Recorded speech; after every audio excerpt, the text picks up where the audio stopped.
When the sun sets and darkness claims nature, forests become more than just peaceful landscapes. They turn into territories of shadows, secrets, and presences that should not be there. For campers, the forest is a place of escape, a connection to the wild. But for some, that refuge becomes their worst nightmare. Over the years, stories have been reported that defy all explanation. Encounters with creatures that seem to belong to another world, disappearances without a trace, and attacks so brutal they leave marks impossible to ignore. Today, we will explore some of the most chilling cases of campers who came face to face with the unknown. From mysterious disappearances to attacks that defy all logic, we will go through each story, gradually escalating from the least terrifying to those that will make you question just how safe we truly are when we venture into the unknown. Are you ready to discover what lurks in the shadows? Brace yourself, because this will not be an easy journey. We begin this story in one of the most remote and mysterious places in the world, Lake Labynkyr, in the cold region of Yakutia, Siberia, a place where time seems to stand still and legends come to life. This lake is not only famous for its unusual depth and unexplored ecosystem, but also for the dark tales surrounding it. In the summer of 2013, a man named Vladislav Petrov, a 33-year-old amateur geologist, ventured alone into this inhospitable place. His goal: to study the lake's characteristics and document any evidence of the legendary creature that, according to locals, lurks in its depths. A predator described as enormous, with an elongated head, sharp teeth, and glowing eyes. But what began as a scientific expedition soon turned into one of the most chilling mysteries ever recorded. For the first 2 days, Vladislav explored the area with dedication. He collected water samples, took photographs of the landscape, and wrote detailed notes in his journal about the lake's features. However, things started to change on the first night. In his journal, Vladislav wrote the following: "Last night, I heard something strange. It was as if something big was moving in the water. But there are no boats here, and there shouldn't be animals that large." An unsettling feeling began to take hold of him. The night before his disappearance, Vladislav sent a radio message to a friend. "Narrator, use another voice and say the following. I think I saw something in the water, but I'm not sure. I need a better view. It's fascinating and a little terrifying at the same time." That was the last time anyone heard from him. The next day, local fishermen found his campsite completely intact. But Vladislav was nowhere to be found. His tent was open, his equipment remained in place, and his camera still hung from the tripod. But something was odd. His fishing rod was broken in two, and on the shore there were deep marks, as if something heavy had been dragged from the water toward the camp. Theories about what happened to Vladislav are as diverse as they are terrifying. Some believe he was the victim of a giant aquatic predator, an undiscovered species. Others suggest he might have fallen into a sinkhole or been caught by an underground current, which are common in the region's unstable geology. However, the locals are convinced of something else. The lake is cursed, and Vladislav was claimed by what they call the Devil of Labynkyr. Whatever the truth may be, one thing is certain: Vladislav Petrov was never found, and his disappearance remains a mystery. His case serves as a warning to anyone who dares to venture into the unknown, because there are places on Earth that hold secrets we may never be meant to uncover. But Vladislav's mystery is not unique. All around the world, campers have reported encounters with the unknown in places that seem to be marked by energies we do not understand. And that is exactly what happens next.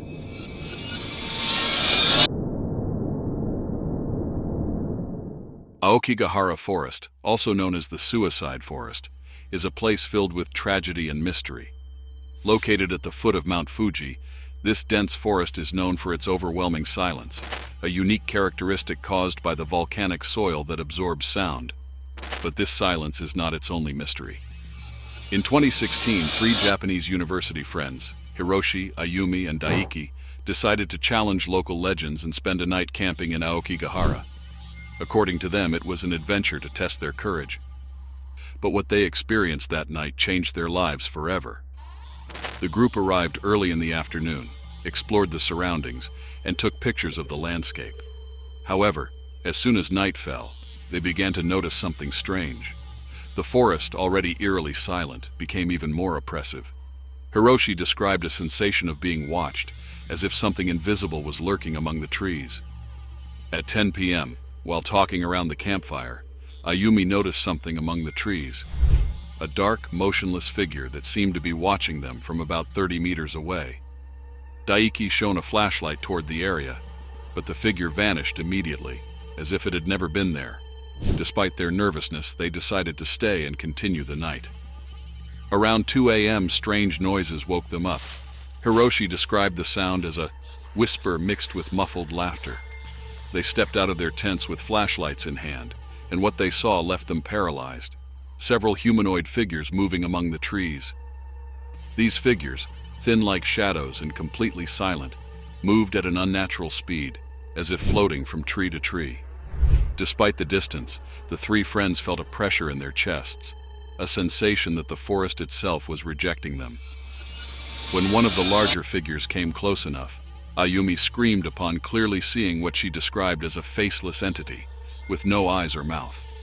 In a panic, the group reignited the campfire, hoping the flames would protect them, but the figures remained in the darkness, watching them from the shadows. Finally, the group could no longer endure it. Summoning all their courage, they ran toward the forest entrance, leaving all their gear behind. As they escaped, they heard branches cracking high above, as if something was following them from the treetops. In a moment of desperation, Hiroshi turned around and claimed he saw one of the figures climbing rapidly to the top of a tree before vanishing completely. At dawn, the three friends returned to the forest with a rescue team to retrieve their equipment. What they found was disturbing. The tents were intact, but the branches around the campsite were broken at a height of over 3 meters. Additionally, there were deep scratches on the tree trunks, as if something sharp had clawed at them. This incident, like many others reported in Aokigahara, left unanswered questions. Were these figures hallucinations induced by stress and the forest's oppressive silence? Or were they the vengeful spirits known as yurei that legends say inhabit this place? Others suggest they could have been teng, legendary creatures associated with forests in Japanese mythology. Aokigahara is a place where nature and the supernatural seem to coexist. For Hiroshi, Ayumi, and Daiki, their experience was a reminder that there are forces in this world that we cannot understand or control. And the most terrifying thing is that we may never know if the figures were truly there, or if they are still watching. The Aokigahara forest reminded us that some places are marked by a mystery that defies all logic. But it is not the only corner of the world where the unknown lurks.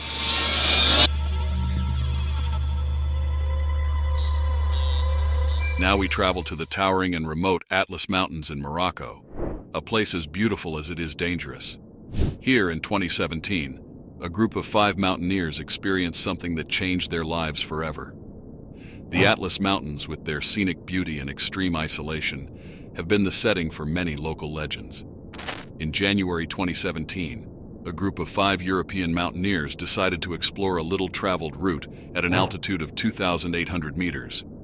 What began as a routine expedition soon turned into a terrifying experience. On the 3rd day, the mountaineers began to notice something unusual.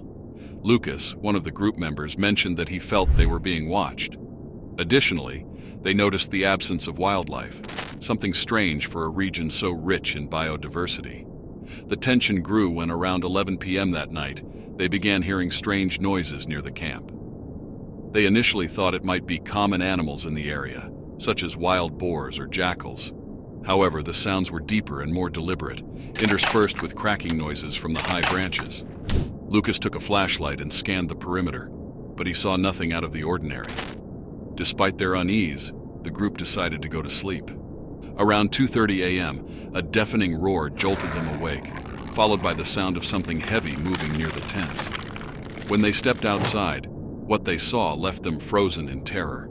About 20 meters away, in the dim light, a massive figure loomed against the starry sky. The creature, at least 2.5 meters tall, had a broad torso, disproportionately long limbs, and glowing eyes that reflected the light from their flashlights. Panic set in. Some of them ran in different directions as the creature advanced toward the camp with alarming speed. Lucas and Anne managed to hide behind some rocks and watched as the creature tore apart one of the tents, hurling the remains into the trees. Peter and Sophie ran toward a nearby hill, hearing a deep growl that they described as metallic and unnatural. Thomas, the fifth member of the group, attempted to defend himself with a knife. According to the marks found later, he fought bravely but was ultimately overpowered by the creature. At dawn, the survivors returned to the camp. What they found was devastating. The tents were destroyed, their belongings scattered, and the ground bore deep marks, as if something heavy had dragged its limbs across the area. But the most unsettling discovery was Thomas's knife, stained with a dark, viscous substance that no one could identify. Thomas was nowhere to be found. After hours of fruitless searching, they descended to a nearby village to seek help. Authorities organized a search that lasted several days. Eventually, they found his body 2 kilometers from the camp, partially covered by branches. The injuries he sustained, severe fractures to his torso and deep lacerations, did not match those caused by any known animal in the region. Theories about what happened in the Atlas Mountains range from the supernatural to the rational. Locals spoke of the Aua, a mythical creature said to be half man, half beast, that roams these mountains. Others mentioned jinns, supernatural entities from Islamic mythology that are believed to punish intruders. However, investigators suggest it could have been an unidentified predator, a species yet to be documented.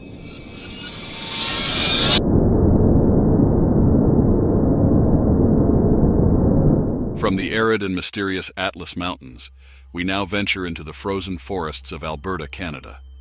A place of incredible beauty, but also of deadly danger. In 2018, 3 friends decided to camp in one of these remote locations, never imagining that their adventure would turn into a tragedy marked by the unknown. January in Alberta. 3 friends, Ryan, Emily, and Jason, decided to escape the noise of the city and immerse themselves in the tranquility of nature. Their destination: a remote forest known both for its beauty and for the mysterious disappearances surrounding it. For them, it was simply an opportunity to disconnect and enjoy a winter landscape. The first night passed without incident, but on the second night, Ryan began behaving strangely. He said he felt like someone was watching them from among the trees. Emily and Jason tried to reassure him, suggesting it was just his imagination. However, that same night, they both heard something that made them question that assumption. Crunching sounds in the snow, as if someone was walking around the campsite.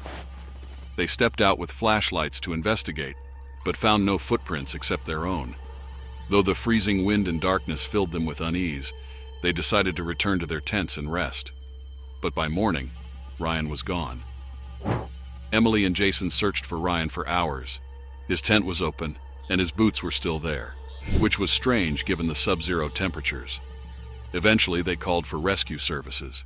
When the rescuers arrived, they found something even more unsettling: human footprints leading deep into the forest. But they ended abruptly in a clearing, as if Ryan had vanished into thin air. At the site, the nearby trees bore strange markings, as if something sharp had clawed them with force. The marks were several meters high, beyond the reach of any human. Despite searching for days, they never found Ryan or any further trace of his whereabouts. Disappearances in these forests are not an isolated phenomenon. Local legends speak of a creature known as the Wendigo, a malevolent spirit that, according to indigenous folklore, possesses people, driving them to madness and cannibalism. Some believe the Wendigo stalks remote forests, hunting those who dare to venture too far in. What happened to Ryan that night? Was he a victim of his own mind and the harsh environment, or was something else lurking among the trees? The lack of answers leaves a disturbing void. Emily and Jason, though physically unharmed, never returned to the forests. For them, the experience was a reminder that some places hide secrets that are not meant to be uncovered.